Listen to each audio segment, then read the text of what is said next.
growth. இதை பார்த்தீங்கன்னா படிக்கட்டில் ஒரு காசாக வச்சு அடுக்கி வச்சுருக்கோம். ஒவ்வொரு நேரமும் is becoming richer and richer. அதுக்கு ஒரு எக்ஸாம்பிள் தான் சீலிசம். Do you know who is this? This is Elon Musk, right? He is the number one richest man in the world, earth, right? Number one richest man in the earth. He owns various institutions, right? Tesla, SpaceX, the Boeing company, right? Twitter, இந்த மாதிரி நிறைய அனதன்ஸ் என்ன செய்றாரு? He has owning it. So அவருக்கு ஒரு opportunity மட்டும் இல்லை, ஒரு இடத்துல போய் என்ன செய்யல, அடப்படலை. டிடிஆராகவோ போலீஸாகவோ வாட் எவர் த ஜாப் அப்படி என்ன செய்யல, அடப்படலை.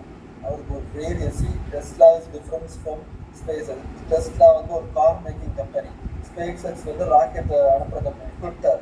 See, he has various ways to explore the world and various way to earn money. So அதுதான் என்னடா ரியலி the success. உங்களோட கேரியர் க்ரோத்துக்கு அது என்ன